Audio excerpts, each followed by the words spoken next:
So we are live now. Good evening, everyone. Good evening, all the participants. I think the Believe participants in are still joining us. numbers are increasing.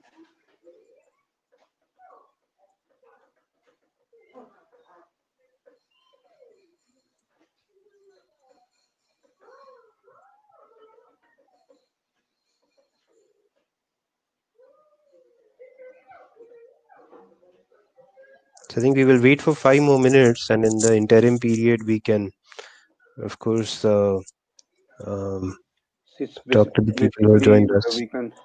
we can only talk about the very latest Supreme Court order where it is uh, interim relief has been given that no account will be declared as NPA and till the decision of the petitions. So I think at least next 1 month this is where the अंकित पीछे से voice आ रही है काफी. I will just get that sorted out. या door वोर close करने होंगे. So I think we should. So this the Supreme Court is also concerned about uh, the MSME. Government is also concerned about MSME. I'm not very sure like how much the what kind of relief it is giving to actual business entrepreneurs. But yes, in case we see the restructuring circular, which is released by RBI on 6th of August 2020, that is also a very important move by government for MSME. The restructuring, the guaranteed credit line, which is to be given to existing borrowers, the kind of MSME relief which is given in the insolvency and bankruptcy also. So all this taken together, we definitely feel that the government is really concerned about MSME entrepreneurs in India, and during this COVID scenario, it is like much more important for all the MSME to survive. For all the MSME to survive, it is very important. So what my uh, uh, endeavor today would be our endeavor today would be that we would like in the last, this is a series, so in the last webinar we tried to explain the MSME definition, new definition, the process for registration. Also we made clarified that the registration is an annual affair. Every year we need to do the registration. So this is the definition has actually undergone a lot of change. So most companies have come under MSME, whosoever was engaged in any kind of trading or service providing. So this is any kind of manufacturing and service providers, but in simply trading is not considered as MSME. Uh, but now in this today's series, we would focus entirely on the various restructuring schemes, the other options that the government has given to MSME for raising some funds during this COVID period or even otherwise under stress. Also under insolvency and bankruptcy law, also under MSME Act, what are the benefits available to MSME? So that is what is the today's topic. Primarily, all the restructuring schemes would be handled by Ankit.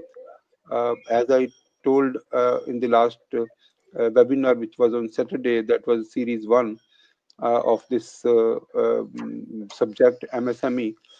Yes, we are again saying that yes, the announcement for this webinar was done when Ankit was completely healthy, and of course today also Ankit is corona positive, so he is having symptoms of body ache and headache, but still he has worked on it.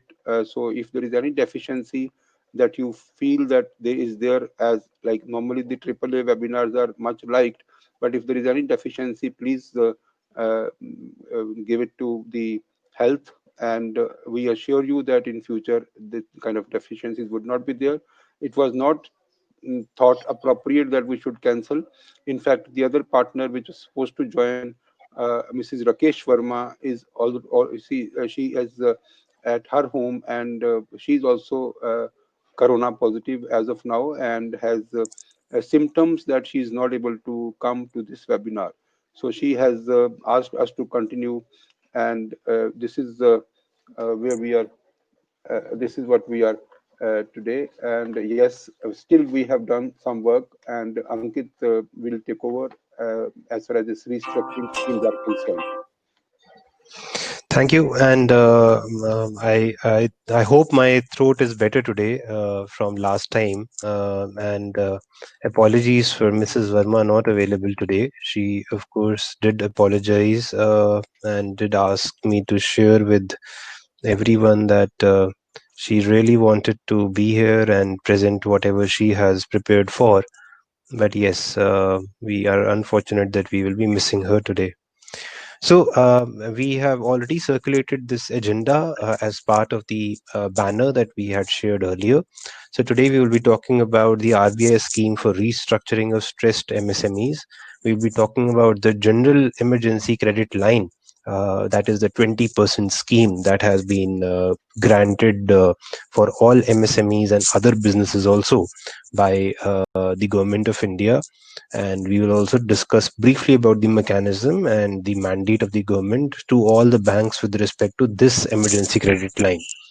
Then credit guarantee scheme for subordinate debt is another very interesting scheme from the government of India for stressed MSMEs, where even for MSMEs where there is an NPA. So the applicability for the RBI's restructuring scheme, the GECL, the credit guarantee scheme will be a little different for various MSMEs that these schemes are giving entitlement to, and we will discuss all that. We will also talk about the practical experience on bankers' requirement to sanction facilities. We will talk about key parameters and financial statements for the sanction. And of course, we will talk about the remedy available to stressed MSMEs in IBC. And Mr. Goel will, of course, take care of that agenda. Moving forward, we need to understand that MSME restructuring is not on the agenda of the government. It has not come to the agenda of the government after COVID struck. I would like to say that the one-time restructuring without any downgrade scheme first was launched by the RBI circular dated 1st January 2019, and before that also white circulars dated 7th February 2018 and 6th June 2018. RBI had given temporary relief, where RBI had said that instead of looking at 90/120 days of default to earmark, you can earmark them or continue to mark them as standard assets as long as they are able to pay their dues within 180 days. So that 180-day rule was first brought in on 7th February 2018 for MSMEs, and then later it was, of course, extended by 6th June 2018. 1st January 2019, almost more than an year back now, there was a one-time restructuring without downgrade for the general sector as a whole. And then, of course, we have these two circulars, which are the latest ones, 11th February 2020 and 6th August 2020, where there have been minor modifications in the scheme so that any stress that was visible in any MSME before 1st March 2020 can be brought in into this restructuring. And of course, the requirement is that it should not be this restructuring will be a one-time exercise, number one, and number two, the important part is that it should not have become an NPA already. So we will talk about the requirements. So the first requirement is that the aggregate exposure, including non-fund based facilities of banks and NBFCs to the borrower, should not exceed 25 crores as on 1st March 2020. And this was formerly, this date was January 2020 and 2019, but as on date, if you're looking at any proposal, any problem that needs resolution under this framework, we have to consider 1st March 2020. The borrower account in default is in default but was a standard asset as on 1st March 2020. So it can be an SMA account, but it should not be an NPA. It should not be in should not be a downgraded asset.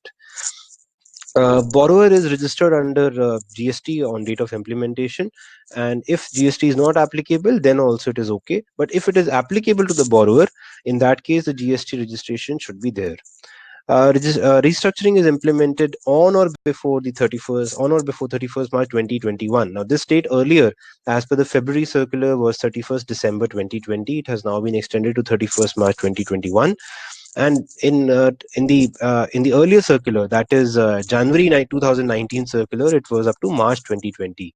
So these dates have been extended, and now restructuring can be implemented. What is the meaning of implementation? Implementation means completion of documentation. Implementation means new capital structure changes in the terms and conditions should be reflected in the books of accounts.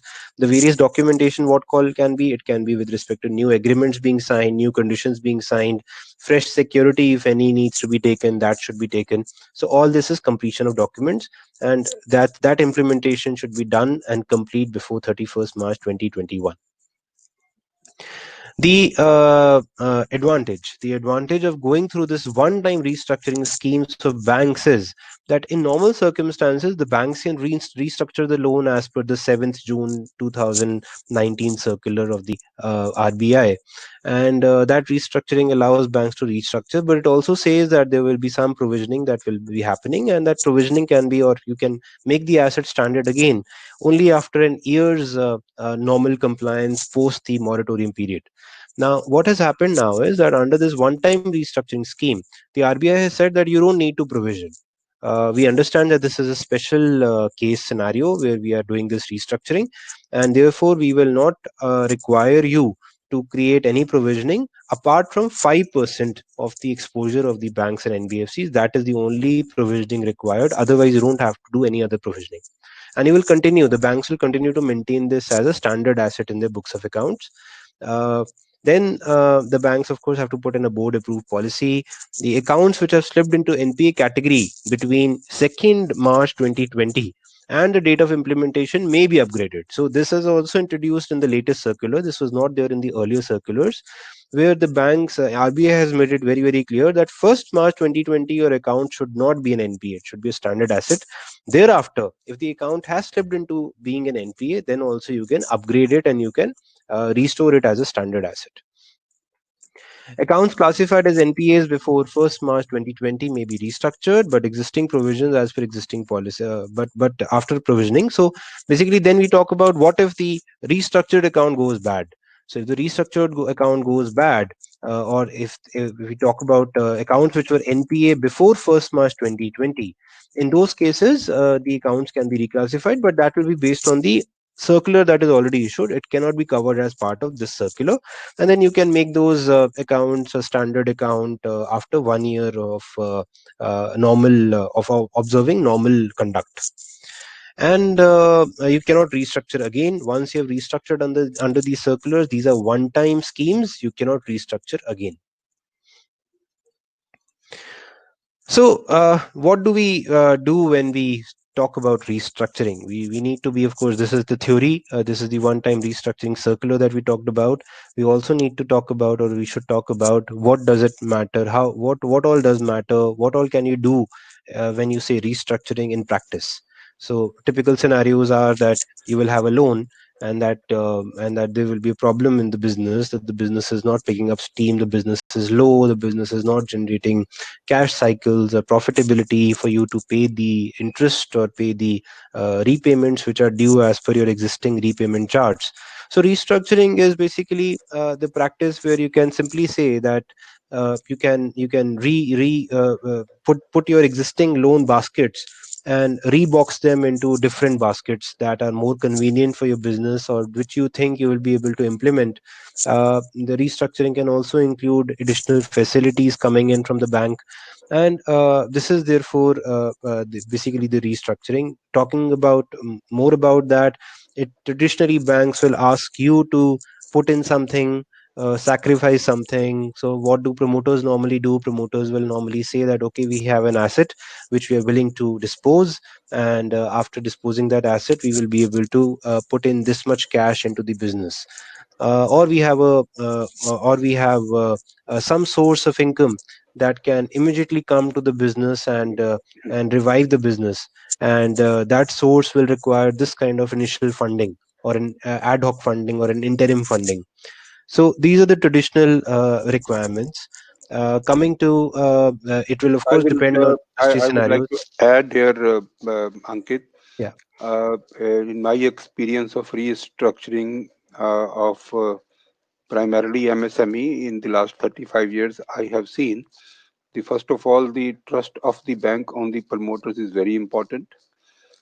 And if there is no trust, then the banks are not under any compulsion to do restructuring. They would rather take actions again for the recovery in case of default.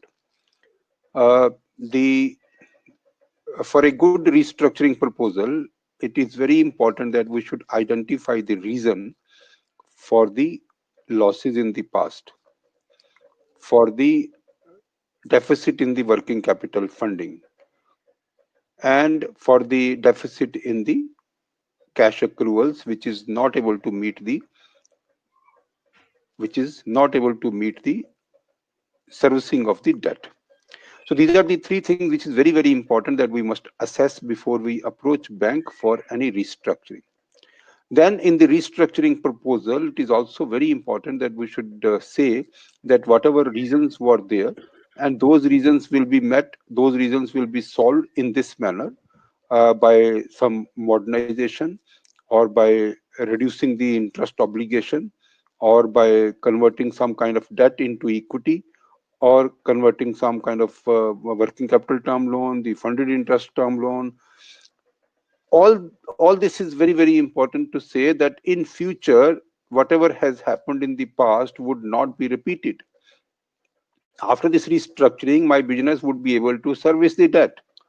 So how do we do that? I mean, we actually need to see the future cash flows, future projections, profitability, debt service coverage ratio. The current ratio, we actually have to see what is the kind of the all kinds of financial ratios to assess the longevity, to assess the business model of the company. That has to be seen in a restructuring proposal. Bank also see very, very importantly what is the sacrifice that the promoters are doing. Promoters are bringing some funding or not. What exactly the contribution of the promoters is. Uh, so one, as I said, the trust of the bank on the promoters and the business. Secondly, the presentation of a restructuring plan. So in case you present a restructuring plan where the same scenario is shown in the future as it was in the past, maybe that in future also we show raw material paucity, in future also we try to show that we will actually get more orders, but the bank may not be comfortable that no, we don't trust that you would be able to get more orders, because we have seen you for the last 5 years, you have not been able to bring that kind of monthly or yearly orders. So that scenario is very, very important, that we should actually try to satisfy the banks. So the restructuring is not something which is compulsory for the banks. Restructuring all depends on the bankers trust and on the promoter as well as on the business. The technical and economic viability study, that is also important. Be technically and economically, whatever proposal of restructuring that we are making, this is viable. That's also important. Now, this is only practical part of it. Ankit can go ahead further.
So there was a problem with the volume, I guess.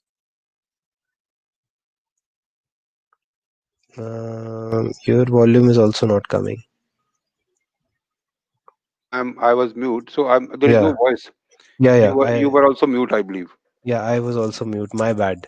Hmm. Did not get a alert. So what I was saying was, I will just completely finish it off. I started saying that the funding of interest dues of cash, credit, or term loans, they can be converted into a separate. They can be separated out and made a separate term loan with some kind of a moratorium also. There is a possibility of irregular portion of cash credit, which is basically irregular, maybe because of a drawing power problem, because the debtors or the inventory levels are no longer the levels that used to be. So those borrowings or those irregular amounts can also be transferred into a working capital term loan. Then we talk about funding of cash losses. So any cash losses which has happened in the past due to one or two or some abnormal activity that has happened, you can go back to the bank and say that yes, this is something that there was a one transaction only or some few transactions where I had suffered a loss, and of course I need money to do business in future. And when you accept the loss and then come clean to the bank, and the bank in some cases will be ready to help you and give you additional funding also in some cases to allow you to continue your business. And then of course you have to look at unsustainable debt. Now how do you calculate unsustainable debt? You talk it is basically, unsustainable debt will simply mean any debt that you feel you will not be able to service in the as per your business plan, and that debt is marked as unsustainable as on the date of the restructuring. And then then once you have marked it as an unsustainable debt, it is parked off, and it is paid off only after you're able to service your regular or the remaining sustainable debt. That is how you proceed on that. Coming to this very important scheme of the government of India, which is available to everyone, emergency. This is called guaranteed emergency credit line, GECL, also called emergency credit line guarantee scheme. So what has the government done? The government passed when COVID happened. The government came out with this scheme, and the government said that whatever is your outstanding as on first as on 29th March 2020, 29th February 2020, we will disperse 20% of that outstanding to you. And this is the mandate of the government, and this is basically something where the minister has also said that in case somebody is not able to follow this guideline, uh, uh, if somebody is not able to follow this guideline, then that person they have basically said that the banks need to follow this guideline or this requirement to do this additional funding. How is it important? It is important for banks to be able to recover their due money, which is basically on account of interest, other dues. It is very, very important for businesses to survive, where maybe their credit, their working capital facilities are stuck, and this 20% additional funding of whatever was actually already availed by them then becomes very, very important money that they can use. So one, it is only for existing borrowers. You can't today say that okay, I was not utilizing my scheme, I was not utilizing my loan, and I was though entitled to it. So you, it will only be given on the outstanding balance as on 29th February 2020. The MSME borrower accounts with loan accounts of up to 25 crores as on 29 to 2020 are eligible for this scheme. The gross turnover was originally planned to be less than 100 crores. Now it has been extended to 250 crores now that the MSME definition has also changed. In existing accounts, EMI principal interest, which are basically not overdue. So it is basically for all those cases where the overdue amount is not overdue, or if even if there is no overdue amount beyond 60 days of as on 29th February 2020. So GECL is available only for standard accounts. It is not available for other accounts. Account should not be an NPA on 29th February 2020. For the purpose of this scheme, basically MSMEs would include loans covered under Pradhan Mantri Mudra Yojana that can also be extended. The non-fund based limits like LC, BO, they are not eligible under this scheme. It is only and only for fund based limits. Eligible amounts are 20% of the total outstanding loan amount as on 29th February 2020. So, example, if somebody has a term loan balance of 10 lakh. So, Ankit, before you continue with this emergency credit line guarantee scheme, Yeah. uh, some participants are interested in knowing what are the schemes of banks, government, for taking a new loan without a collateral security, and what are the eligibility and the process. Now, I So think this is what we discussed in the first this part. is what we discussed in the first part, and that is called CGTMSE loan. The guarantee is given by the central government credit guarantee corporation, and that is what is used. And today there is no bar on fresh applications being made to the banks for that collateral free loan.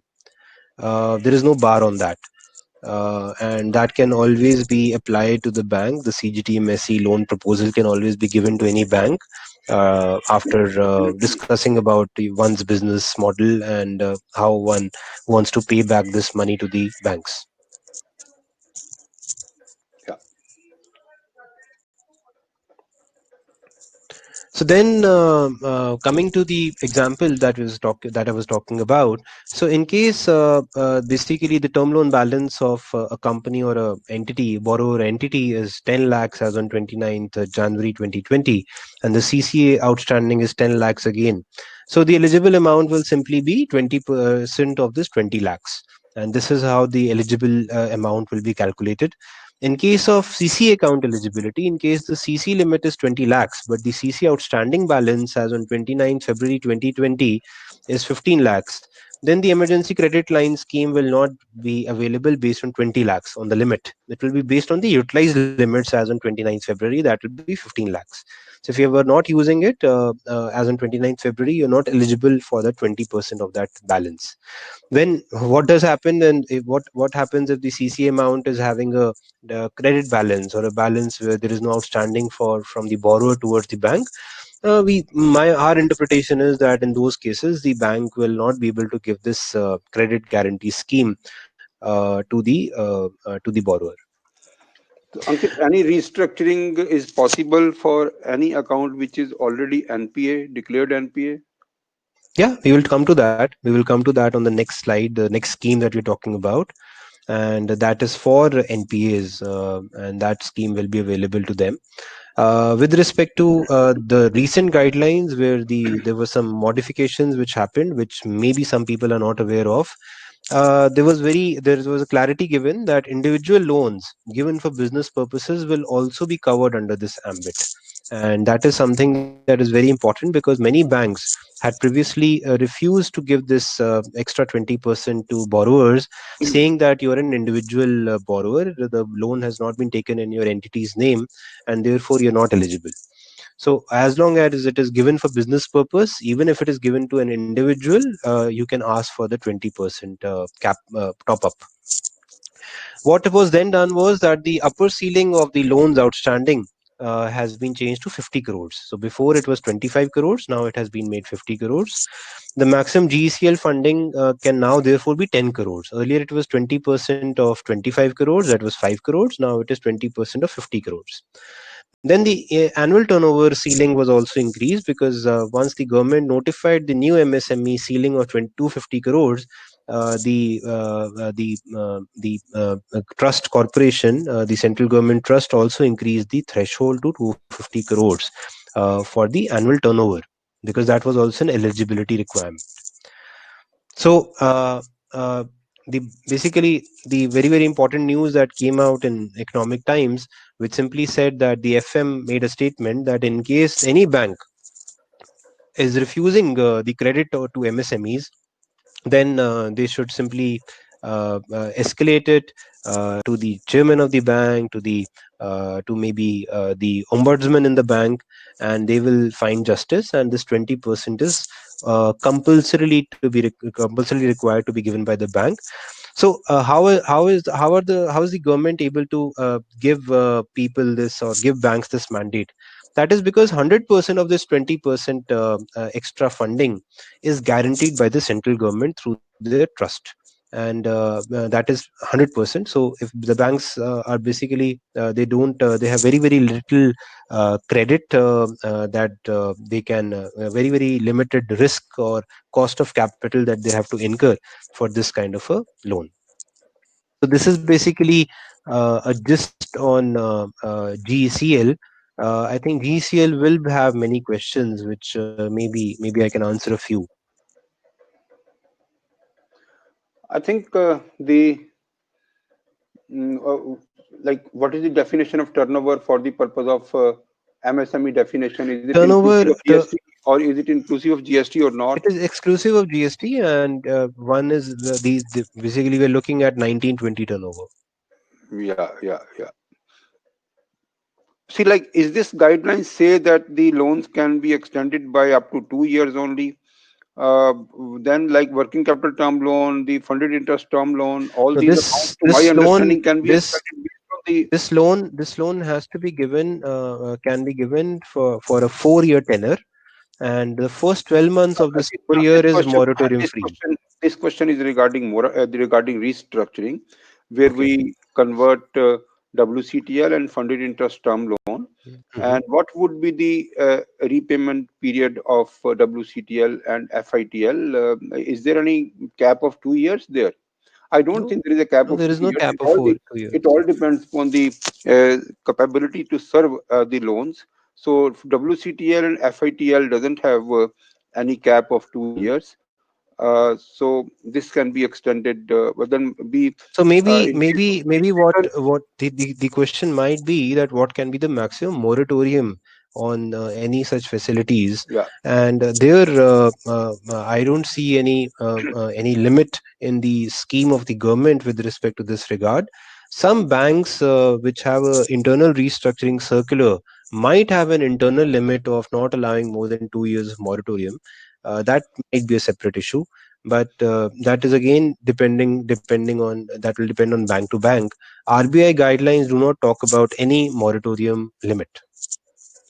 So I think one very important, it's not a question, it's an issue on this scheme.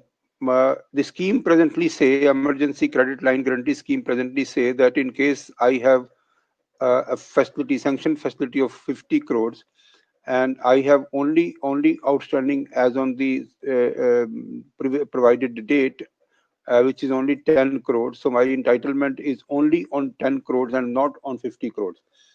So the question is, like, anyone who is able to manage fund flow effectively and is not using all the facilities, why should he not get 10%? That is the maximum allowed under this scheme, and who should get only 2 crores based on the total limit which is at that particular time utilized. Uh, my answer to this is that the government is very considerate in the need, and the need of a person depends upon the existing liability that he has picked up.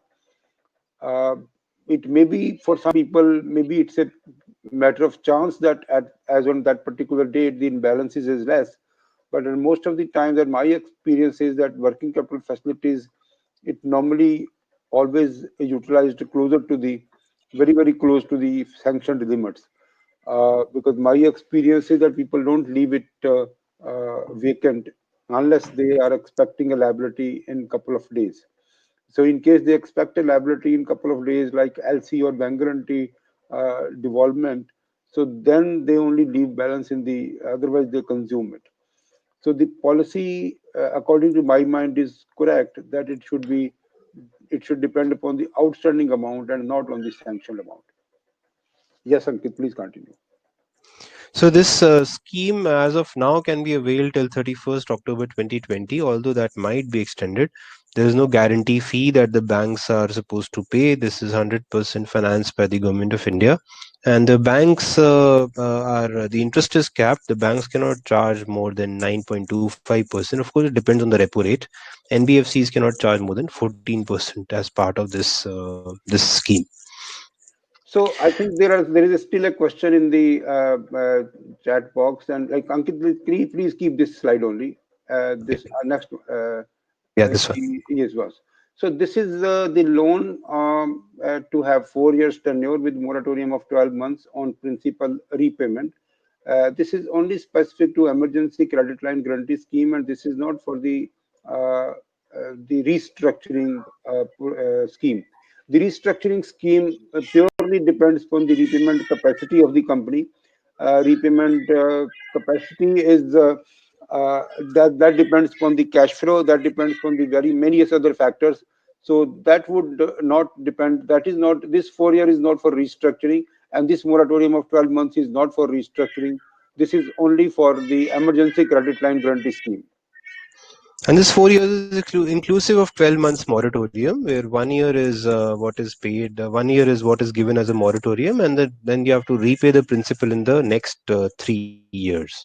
But banks normally avoid providing loans without collateral security. But I have seen, as far as this CGTMSE scheme is concerned, uh, this is actually getting favor because the banks are 100% kind of protected by the trust for any default. So the 75% protection comes from the trust, and out of that 75% that the bank gets protection from, the banks get 75% within 18 months of default, hmm, hmm, and the remaining 25% comes to them only and only if they are able to prove significant legal action and inability to recover from the principal borrower. So that is where the reservation comes from in few circumstances, but it totally depends on the relationship with the bank and your the business's I would say merits in getting this kind of a CGTMSE loan.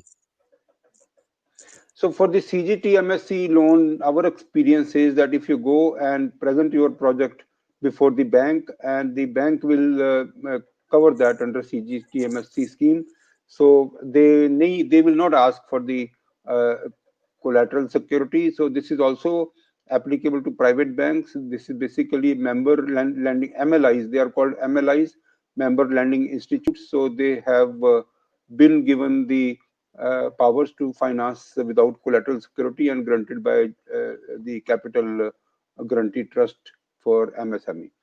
So we are confident that this loan is available in the market. So we have been getting it. So the banks are looking forward to these kind of proposals. This is what is our experience. So I will move forward now, and I will quickly cover the next topic, that is the credit guarantee scheme for subordinate debt.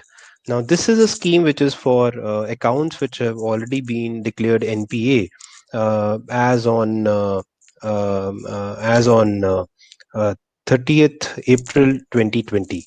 And this is basically where either it should be under stress, where the it has to be SMA 2, or it should be an NPA account.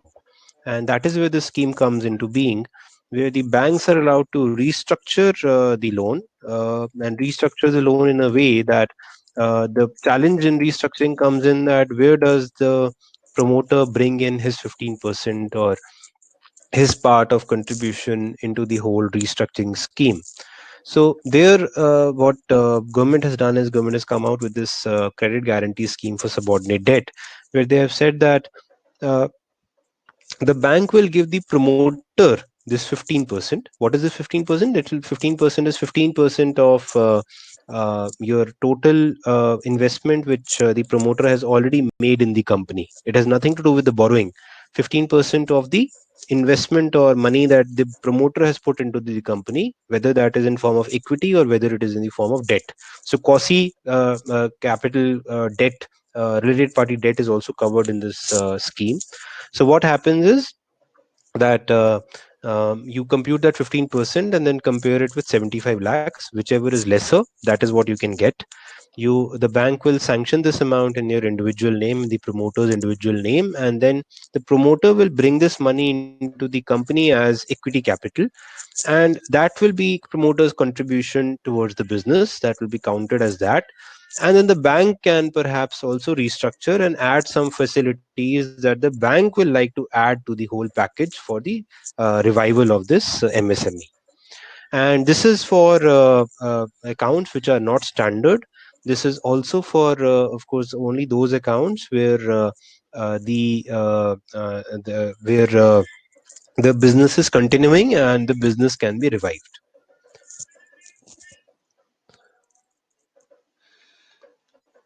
So, but So then for all, the maximum amount which can be given to a promoter is 75 lakhs. yeah, That's maximum. If somebody has investment in the business, say to the tune of 1 crore, then he will get 15% of his investment, and then it will so be 15 he lakhs will is what they will get. 15 lakhs would be the amount that will be given. So Yeah. in case somebody has 5 crores in their in as his capital, Hmm. against 5 crore of his capital, which is the live capital, not uh, burnt because of the losses, then only he will get 75 lakhs. So when we talk about the distressed asset fund, and the it is a personal loan, it will be given to those uh, promoters where their companies are under stress. And how do you feel that his equity would be intact? So normally by this time the equity would be negative, or equity would be much reduced. So for one person, 5 crores of equity, and then he will get 75 lakhs. So uh, in my opinion, we are not looking how at do how do equity. you find it We are is not. useful? So we're not looking at negative reserves and surplus. I think we're looking only at equity and debt, and that is what my reading is. That negative reserves and surplus due to past losses will perhaps not be looked into. And we're talking about the any money loaned by the promoters to the company and the equity that they have already allotted in their name. Hmm. ठीक है, अंकित. I think this is okay. So going forward, I think I've already talked about SMA2. We're talking about NPA accounts. We have talked about that these accounts. So yeah, this requirement is important that these accounts have to be standard as on 31st March 2018, and they should be in regular operations either as standard accounts or as NPA accounts during the financial year 18-19 and 19-20. So it should not be shut down operations. It should be an active company, running company, and that is the company that is eligible for this kind of a loan.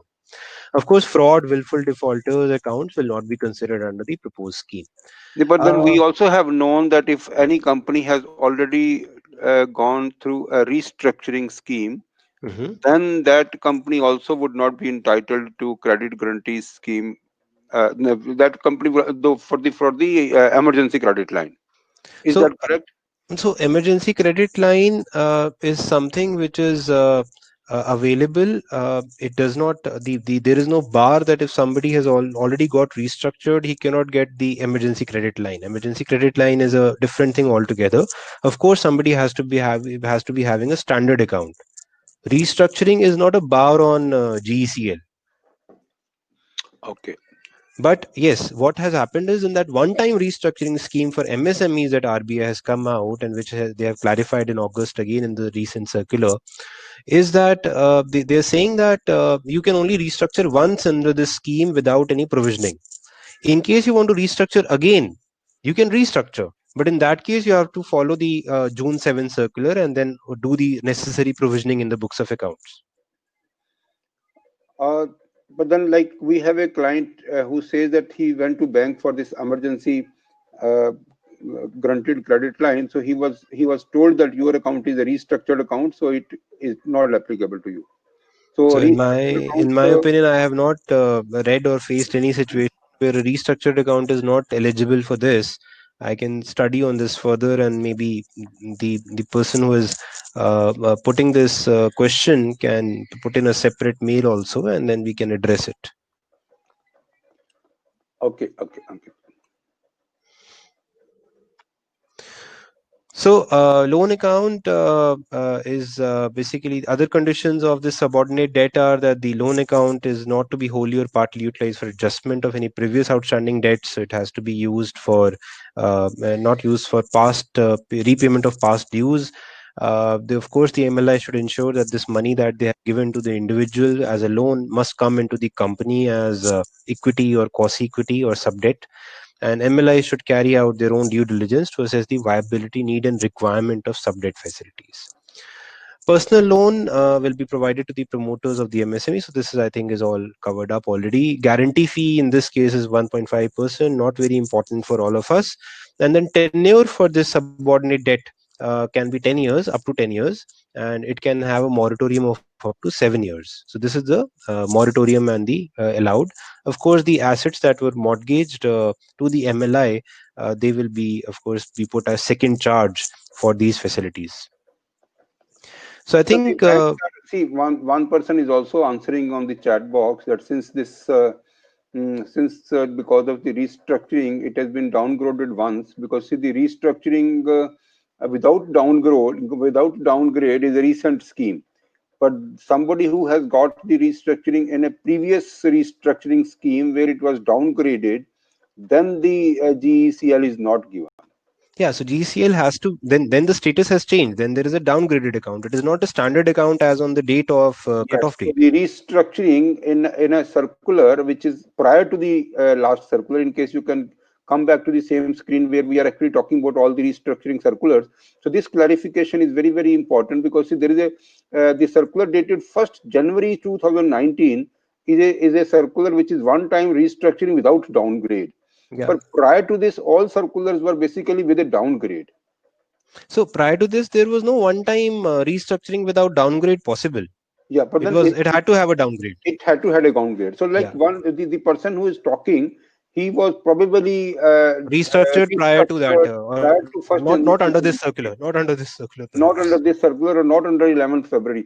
Ankit, 11th February 2020 is also without downgrade, Yeah, that is also without downgrade. and 6th August 2020 is also without downgrade. Yes, same. But it is one time. So if you have got yourself restructured as per the circular dated 1st January 2019, you're not eligible to get yourself restructured again under the 11th February or the 6th August circular. So they are operating in a chain in continuity. Correct, correct. So it was downgraded earlier, so that is the reason the granted emergency credit line was not offered. Right. So I think I am done with these schemes of the government, and I can answer any questions that come in. And I will also watch the chat box. And I think in the meantime, you can start your deliberation on the options and remedies available with MSMEs to resolve financial stress generally and under IBC. No, thank you, Ankit. Since the last two webinars, so first webinar on the last Saturday and this webinar today, we've been talking about the MSME, the benefits extended by government, RBI, banks to MSME, various restructuring schemes, various uh, granted credit line scheme, and the fund that can be given to promoters for managing the stress, which is maximum 75 lakhs.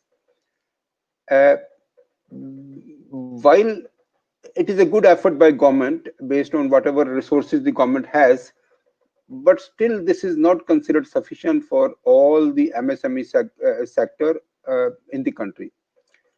Then since I discuss a lot with the stressed asset promoters, uh, there is no point repeating that we have been given 27,000 cases under SARFAESI Act by the banks, and now our insolvency cases have also gone to 175, which is CIRP and liquidation taken together.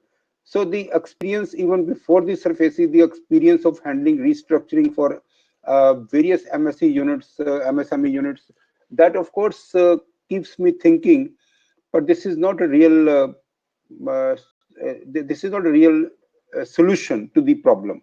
So the present problem which everyone is having, which is the reduction in the sales, higher expenditure, revenue is shattered completely. So under this scenario, in case any MSME or even any MSME is suffering the fund flow problem or profit problem, then I listed out something which is uh, very important guidelines, that how the what are the remedies available with MSME to resolve financial stress during COVID period. So first, I would say that in case you are very bullish on your business, then you induct fresh capital from your savings, keep the business live, keep the business continued, because the business once closed, it's very difficult to bring it back. So that's my first experience of the life, that the keeping the business continued is the first objective of the uh, business. Like in fact, I at the later age I attended one management class. In that management class, the faculty was asking a question to everyone: what is the business? What is the objective of the business? So everyone was saying profit, turnover. Everyone was saying the status in the society, blah blah. Like there were so many answers to this. What is the objective of the business? But he says that everyone is wrong. He said the final answer is that the uh, ultimate objective of the business is business continuity. In case you are not able to continue the business, that means that the that some so wrong decision has been taken. Maybe that you are selling at a higher price, maybe that your management is not good. So the ultimate objective of the business is to continue the business. So if a business can survive, the business can survive only if there are everything is working well. So in case the business is bullish, in case you are thinking that this is a temporary problem, then induct fresh capital from your savings and keep the business continued. So in case the fresh capital is also available, but you think that, because see, whenever I say the fresh capital is better than the loan, because see, in case I have other capital sitting with me and I cannot earn that much of interest, which because I would as I would be paying in case I take loan. Even if I take loan under the present schemes issued by the given by the government and the banks, I would be paying an interest rate which will be much more than the income that I would have on my savings. So it would always be better that, barring aside your old age savings, in case there are any other investments, one should in cash, but one must keep some cushion for the old age that should not be touched. But in case there is any investment which you are keeping aside only for interest income, only for return on investment, then it is very important to compare with the interest which is going to be paid in case you borrow further for continuing your business. So in case you are feeling bullish, then you can take loans. Uh, for a business, developing shock absorbing capacity is very, very important. And normally, every businessman should build the shock absorbing capacity. Uh, the uh, the kind of sensitivity test we used to do when the techno economic viable studies that we used to prepare, that is very, very important test. The sensitivity analysis. The sensitivity analysis is that in case your capital is shorter by 10%, 20%, how it would impact your business. In case your turnover is shorter by 10, 20%, how it will impact your business. In case your expenditure goes up by 10, 20%, how it will impact your business. In case your raw material goes up by 10, 20%, what would be impacting your business. That's what is a sensitivity analysis. And how it would impact the repayment plan, how it will impact your capacity to service the debt. So all this sensitivity test is what is absorbing this shock absorbing capacity. One must test his business on the shock absorbing capacity, like what kind of shocks the business can absorb. So in case the business is very, very sensitive to shocks, then the larger capacity has to be built. Then only the business would continue. Otherwise, any shock can stop the business. Restructure the business is also a very good remedy as of today, where we can realign our expenditure. We can change our product mix in COVID reasons. I have seen many people who were trader, they have shifted to all those items which are more in demand during COVID period. Then the market dynamics can be watched, and accordingly the product mix can be changed. See, the more important is that is settle with the creditors. One very important part that I would say to everyone here is that in case of any kind of pandemic or any kind of force majeure, the entire loss cannot be taken by one. It has to be taken by the entire society. It has to be taken by the employees. It has to be taken by the banks for the interest that they are charging. It has to be taken by the landlords also, because see, they also cannot survive in case the tenants would not survive. The employees, the workmen, the landlord, the lenders, everyone will have to take some kind of losses. If the entire loss comes on the entrepreneur, then the economy will be totally shattered. So what we are doing in our businesses, what we are advising our clients, that they should negotiate with the employees, they should negotiate with the workmen, they should negotiate with the creditors. Because see, the only one option that either we are continuing or we are closing. So in case we have to continue, we need this much of contribution from you, some price reduction, some longer credit period, some salary reduction, or some deferred payment of salary, or some deferred payment of wages. All this has to be settled with the uh, stakeholders, creditors, who actually would contribute for continuation of the business. Because the ultimate objective is to continue the business. The ultimate objective is not to uh, uh, earn profit or to kind of sell products or increase turnover. So the of course the government, whatever government benefits are extended, that should be availed. Uh, but see this for MSME now, since the insolvency is not an option available, even even if an MSME is suffering a lot of losses because of the COVID, the option is not available for even MSME to go for insolvency. Because if somebody is not defaulting, so any default after 25th March 2020, the insolvency applications cannot be filed. It cannot be filed by the financial creditor, it cannot be filed by the operational creditor, and it cannot be even filed by the company or the promoters for themselves. So that's very important to understand that during this period, the government has not given any opportunity that anyone who was suffering even before, anyone who was even stressful before, so uh, he would uh, present a picture that everything is because of the COVID, and he files his own insolvency to get a fresh life. So this is also restricted by the government now, because see, the government apprehended that anyone who actually had stress, which he's continuing for the last 5 years, so he might use this opportunity, and he might even present to the banks or to the society, that or to the creditors, that all these losses are because of this COVID, and he basically would benefit out of it to get a fresh life and to get an exit from the business without actually getting any kind of allegation on himself, because he will put everything on account of COVID. So that is also, the government has restricted that even the promoters, even the company cannot file their own insolvency application, even if there is a default, if the default is post 25th of March 2020.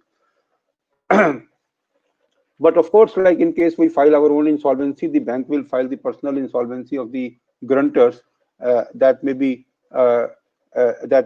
next slide. Okay. Uh, that may be stressful for some people. Mm,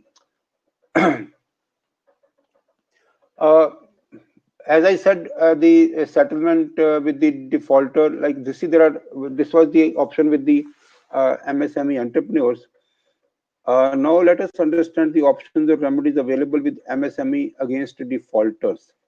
Now, if uh, I'm an MSME entrepreneur and I have some defaulters, means that there are some parties who are not making payment to me, and the how to handle with those defaulters, I would say that we only have to look into one aspect, that is continuation of the business. By keeping this as an objective, we can settle with the defaulters.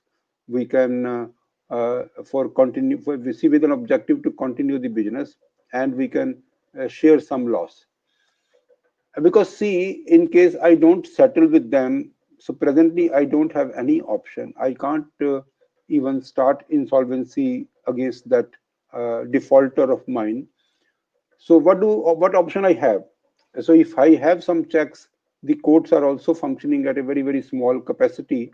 That also would be a very long drawn legal battle. But the best option would be to settle with the defaulter creditor and to settle some dues so that the cash flow is maintained and some loss is taken and the business is continued. But of course, in case you have checks in hand, that can be used. That can be a very big pressure. Other idea is that in case you understand that your product is valuable for the customer and the customer will not be able to survive without your product, then you can tell that yes, I would not supply further material till the time you pay. You can also take the benefit of this Micro, Small and Medium Enterprises Development Act 2006, where the government has actually made a Micro and Small Enterprises Facilitation Council (MSEFC). MSEFC, like that's an initiative taken by the government, and the MSEFC, in case you file a complaint, so they would try to put some pressure on your defaulter debtors, on your defaulter customers. So that also can be used. We'll see, like in this particular MSEFC, there is a provision that if the bank rate is totally 5%, 6% today, so you can charge 3 times of the bank rate after 45 days of the credit period. This is a special facility to MSME. Other than MSME, this facility is not available to any other supplier from the customers.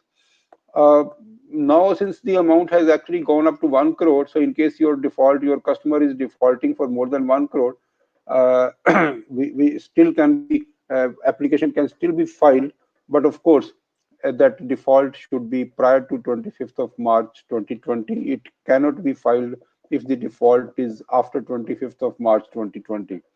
So this is one option available with the uh, MSME against their own defaulters. Can you just shift the slide, Ankit?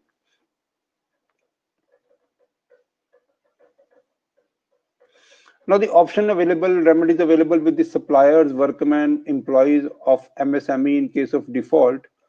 I would say that everyone, as I said, that the employee and the workman should also settle with the MSME for the purpose of continuation of business, continuation of an employment. As I said, that such kind of pandemic, such kind of force majeure, it is the obligation of everyone in the society to share some losses to the extent of their capacity, including workmen, including employee. They can also negotiate some discount in the salaries or some discount in the wages. Uh, then I think I see, in case my supplier stops supplying the goods or services to disrupt the business, that is also one of the option available. Uh, the checks in hand can also be used as one option. Insolvency, all this is again subject to 1 crore and subject to the date of default. So these options are also not available. The next slide, Ankit.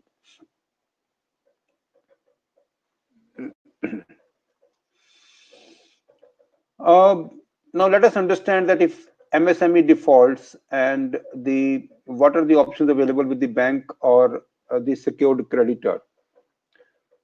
The banks cannot file insolvency application if the default is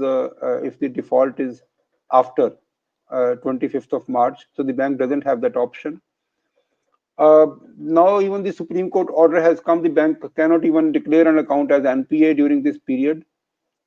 uh, till of course next hearing it will be concluded, like what is the ultimate time period that the government is Supreme Court is considering as exempted period.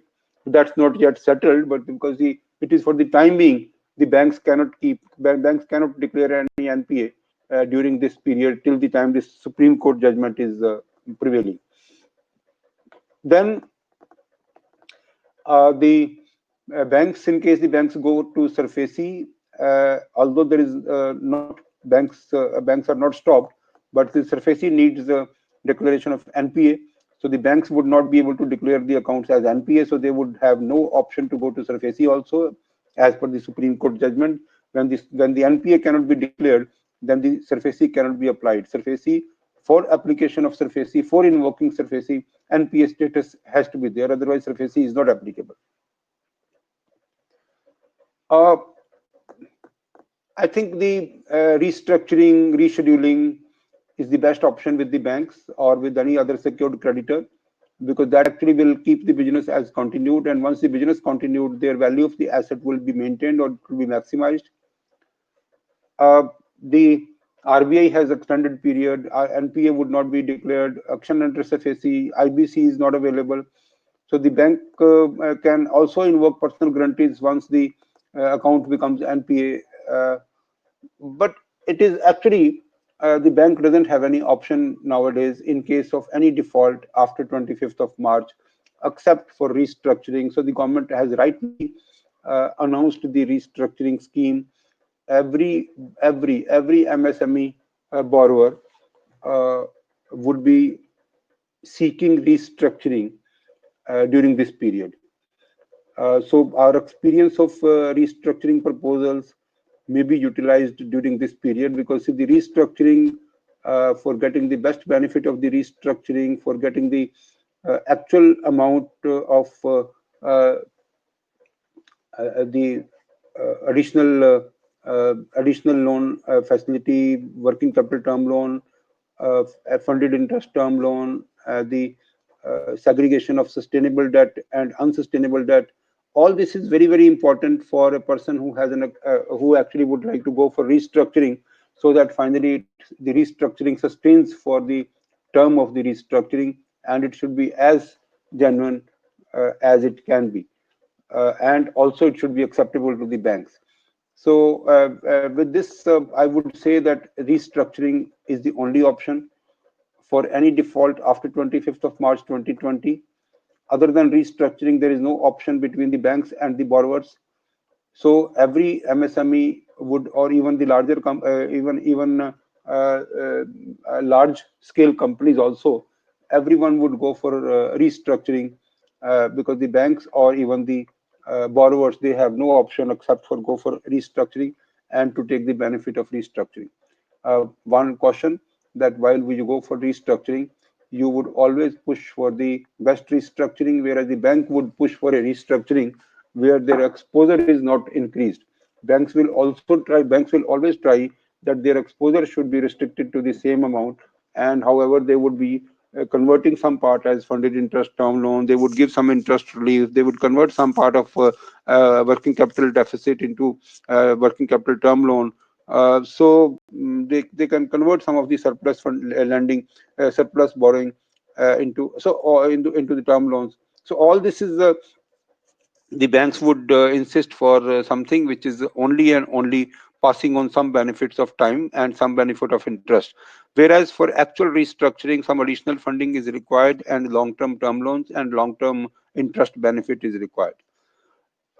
So that's what is the objective today, that restructuring should be carefully done, and it is very important that restructuring should be done by an experienced professional, and then only the banks will give the best in the restructuring proposals. Next slide, Ankit. Uh, this is primarily, I have some slides where I, in fact, wanted to say that the insolvency law was best utilized by MSME. So this has actually, it's a story, like once this 1 crore limit from 1 lakh, it has been increased to 1 crore. The Such a positive impact on MSME has reduced. However, it is still applicable to those who have a default of 1 crore and above. We are hopeful that once the pandemic scene is improved and the courts are courts may have better capacity, then this amount again would be reduced from 1 crore to another, which is acceptable to the government. It may be reduced further. Then uh, what I'm trying to say, that insolvency has actually given MSME a very big boom for their businesses. Uh, Prior to the insolvency law, the dues against supply of goods and services was all based on the social, see, like it was all luck. and there was no legal options available with the businessman with MSME when they were supplying to large scale companies, or they were supplying to OEMs, or they were providing services. So there was no regulation, there was no law which can actually protect their which can protect their dues. Uh, but now, after the insolvency, the slogan has changed, and now we say that all this scenario has been shifted. We are now saying pay or perish. Like, in case my customers are not paying, then I can say either you pay or you will perish, because I will start insolvency against you. Now, this is not applicable to those outstandings which are less than 1 crore, but then the time will again come that the limit will be reduced. Uh, in most of the cases that we have seen, just by giving notice to a customer for insolvency, the payment is realized. In most other cases, the payment is realized during the NCLT while you file the application. So this was really a boom for the MSME, and otherwise, most of the MSME, it was a big hurdle for them. The payments were stuck up, and their fund flow, and most of the, in case you would see the history, most of the MSMEs went into this financial stress only because of some payment which is not coming from the customer, or delayed, or it is currently totally not recoverable because the other person has gone into some kind of default. Uh, the it is important that we say that the operational creditors are the best beneficiaries of insolvency law. Although in a resolution plan they are not getting any amount because they are the last priority under Section 53 of the insolvency law. But in case they see the operational creditors have actually gained much more by not using IBC, and by just IBC being there in the country, they have gone a lot of benefit in their businesses. Uh, so we have seen that in case of any customer of yours is defaulting, there are stories that I have heard that if the today outstanding is 20 lakhs, tomorrow next year it will be 40 lakhs, and next year it will be 60 lakhs. So whatever you are earning from that particular customer is actually you are reinvesting in the same customer. Like, in case the customer is not financially healthy, then this actually can cause you a bigger loss.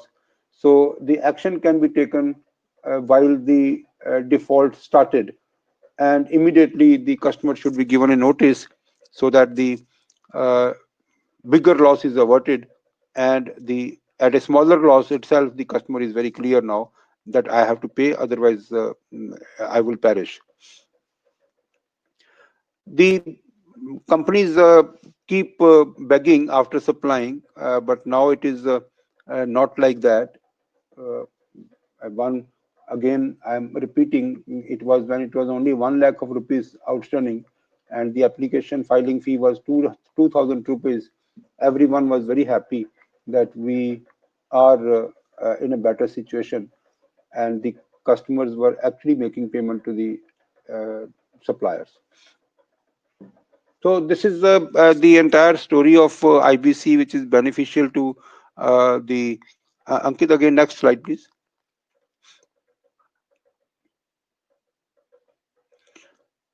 So, as I normally see, whenever the even I told income tax department, GST, that in case you find that your payments are not being made, you can also start using the insolvency law for recovering your dues, and you can start the insolvency process against your assessees. And also uh, the earlier, when a businessman was supplying goods or services to a larger company, he was only depending upon social relationship, or it was kind of a begging for your own dues. But that scenario is changed now. So all the operational creditors can use the insolvency law for recovery of their dues. Ankit, next slide, please.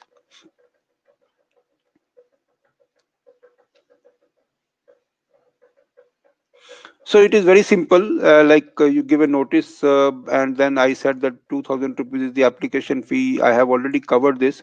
So Ankit, in case you can see, is there any question here and which is related to the MSME and insolvency? I can answer those questions in case there are any for the MSME and insolvency. So then we can conclude. One question is on the pre-pack under IBC for MSMEs.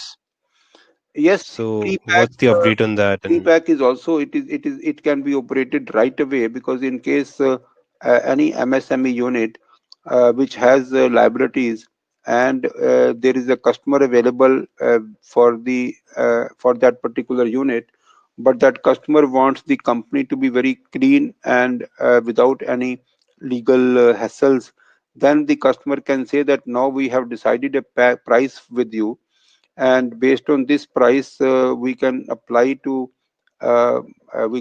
for the insolvency, and then this kind of resolution plan will be given, and this is called pre-pack.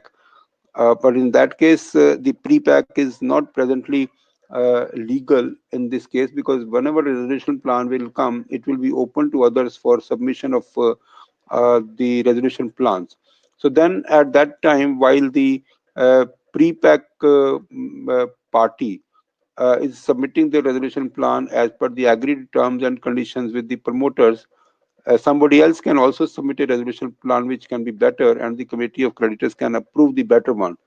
So the pre-pack as such in India is not legal so far, but the other way, practically this is possible, that somebody who is offering better price, better than liquidation value, he cannot expect that everyone will come and will give or offer more value for the company.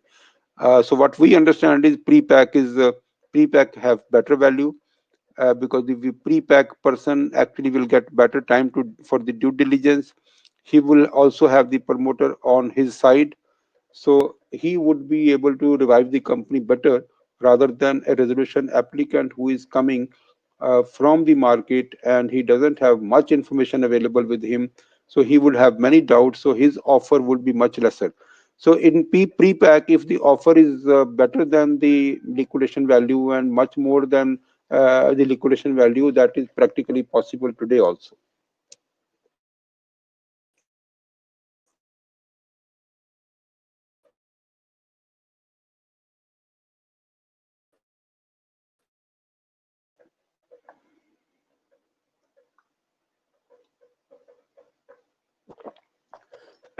I can see one question. What about the special dispensation to MSME announced by Finance Minister?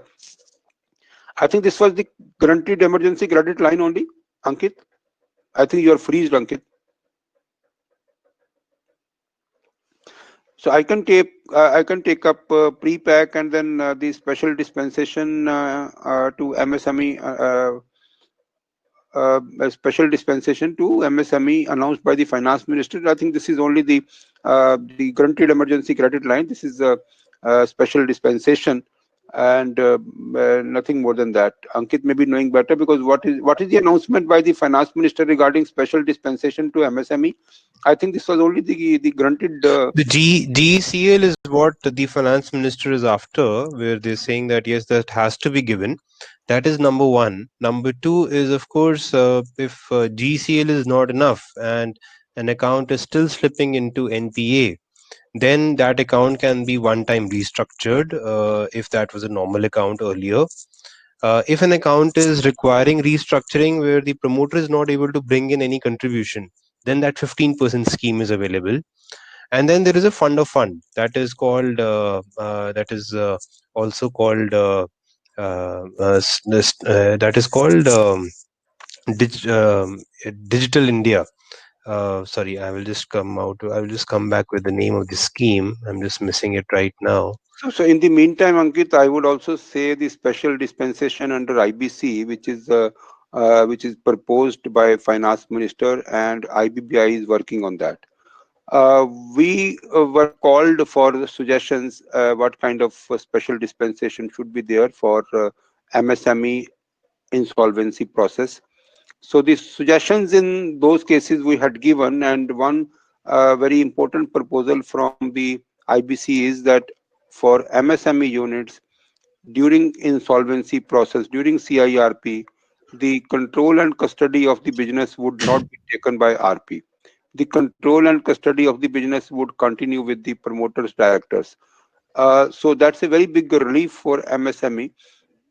And then we also had given suggestions that while in other insolvency processes the liquidation value is not disclosed, however in the case of MSME the liquidation value should be disclosed, because that's based on the interaction between the creditors and the promoter for a resolution.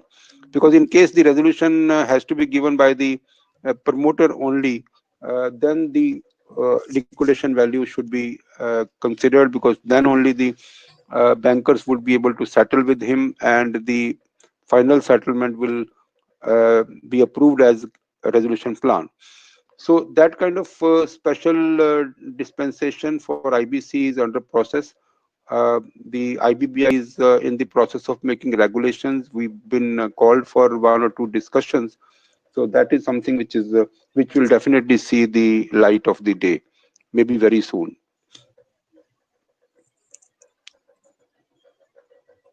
So what do you suggest, Ankit, for MSME? Any what is the uh, way that we can get some more funds? What is the easiest way that we can get some 4 months? I understand the guaranteed emergency credit line is only for those people who have already an existing facility from the bank, and this They can go for a CGTMSE loan proposal with the bank, and of course that I think is the best option available in case they have not already done that. In case they have a collateral, of course, the collateral based loans are also available for them, and they can get their business funded. But what I personally feel is that maybe loans is not an answer. Loan leads to a lot of uncertainty during this time. What will be the future? So one has to go for more loans only and only in case they're certain that the business will revive and there is steam in the economy that they can use to revive themselves. Because you can't put good money behind bad money. That's a very very old principle, and that is where the promoter is supposed to see today that whether he can sustain his business with no additional credit facilities by simply restructuring their costs and expenses. So, Ankit, there is another question like what is the difference between RBI scheme for restructuring and CGSSD? CGSSD, I mean to say that the stressed you have in that. RBI, so the CGSST is a scheme where if at the time of restructuring the promoter is not able to bring in any fresh contribution, then CGSST can be used by the bank in tandem with the restructuring process, which is otherwise available through RBI scheme. And what can be done is that the CGSSD can be used to bring in the promoter's contribution, and the restructuring can happen in totality, including the CGSST incorporated within the restructuring scheme. So the best way is to take the restructuring as of now for MSME. In case somebody is not taken any loan, he can go and take loan. Every MSME should try to continue the business, because anyone who would survive this difficult time would finally will get the fruit of the continuation of business. With this, probably we can conclude this I session. will I will like to mention the new 7th September circular from RBI, which talks about the resolution framework for non-MSMEs. Now, this is in continuity to the 6th, 7th August press release or 6th August circular of RBI, which talked about giving a special window to the bigger accounts, which are not MSME accounts, for their restructuring. And this is again a whole new chapter altogether, where this KV Kamath committee has also come out with the report, and it's a very, very well structured, very well made report, I should say. And it talks about observing the various important ratios of a business and then coming out with a plan to restructure that business. And basically, what they're trying to say is they're saying that if these ratios are intact, or if these ratios are a minimum of whatever ratios have been prescribed industry wise by the committee, then there is a reasonable chance that the company will be able to survive. and they're talking about total outstanding liability by adjusted tangible net worth. That's one ratio that they have identified. The second ratio they have identified is total debt divided by EBITDA. Third is, of course, current ratio. Then DSCR and average debt, average DSCR. So these are the ratios that they have identified, using which banks can choose to restructure a loan. And this one-time restructuring that has been allowed in the August circular also allows this to be used. One, this is specific to COVID-related stress. So it is very, very specific that that it has to be COVID-related stress. It cannot be old stress. And secondly, it says that the restructuring can happen without any downgrade. So it is also allowing a one-time restructuring, and there is no limit, of course. The restructuring circular dated 7 June 2019 was applicable till date, which does require a downgrade till there is a improvement recorded in the conduct of the account. Now, this circular changes that and allows you to restructure without that change. So I that's think a this again a is very detailed important. circular. This is a Detailed very, very circular. important circular. Yeah. Yeah. So this is a very important circular for the bigger accounts. It is not an MSME subject per se, but these ratios will also be, in my opinion, important for MSMEs, because now the banks will, of course, have this circular in their mind, and they will ask for these ratios. So one has to give special attention to these ratios when you're going with the restructuring plan to the bank. Yeah. Yeah. So certainly we would be sharing our PPT with all the participants. That's very clear. Uh, the Mr. Rajiv Chopra says that the Kamath Committee based restructuring is for corporates with loan more than 1,500 crores and not for MSME. Yes, we said that it is not for MSME. Uh, which scheme can MSME which scheme can MSME with over 25 crore exposure opt for? Now this 25 crore has been increased to 50 crores. So now this 50 crores has is the limit now. Any uh, scheme with the more than 25% exposure again can go for this guaranteed emergency credit line up to the extent of 20%. That is, of course, now For restructuring beyond 25 crores of exposure, the circular, which is 6th August 2020 circular, which of course also mentions the KV Kamath committee, is applicable. KV Kamath committee, or that committee, or that is called an expert committee as part of that circular, and that committee is required to give a thumbs up to any proposal which is more than 1500 crores. But it does not bar people who are lesser than 15, having an exposure of less than 1500 crores, to get restructured under that scheme. So that scheme is available to everyone other than MSMEs who are already covered in the restructuring scheme, which is applicable up to 25 crores. so, what is your idea about foreign investment in MSME after COVID-19?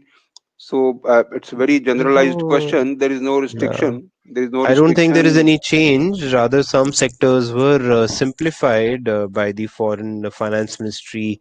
I think announcements as part of Atmanirbhar Bharat announcements that they made. They did talk about giving further relaxation in the FDI limits in some sectors, including defense and maybe other sectors also. Great. So, should we I think conclude because we have we can already covered conclude. all the Yeah, questions? and we are also nearing 6:30. That was our thought about time. Any Right. further questions? I don't see any other further questions, and I think we can always take questions offline in case there is any question. So, participants, thank you very We much. Yeah, thank you everyone. We will be having another webinar on 17th. That webinar will be for caveats, limitations, and disclosures, and what do we need to do in our in the valuation reports that we consume as bankers, as insolvency professionals, as other people, to make sure that those reports are usable based on the IBBI guidelines. Certainly. So, that also would be very, very useful because that's a new subject. MSME has become a little older subject, but this MSME webinar we conducted only because of this recent circular of RBI That was very, very important. So thank you very much, participants. Again, we always say that there is no other objective except to be connected with you, because this is our way of learning. And we thank you very much for connecting with us, for participating in our webinars. And we keep meeting, and we wish all of you should keep uh, take corona very seriously, because we at our family have suffered a little bit of relaxation in our protection and preventions that actually caused all family members corona positive. Presently we are quarantined, and we propose that everyone should keep their mask on, and sanitizer is very, very important. Whenever you touch any article, you must sanitize your hand before you touch in on your eyes or on your mouth, especially when you are eating.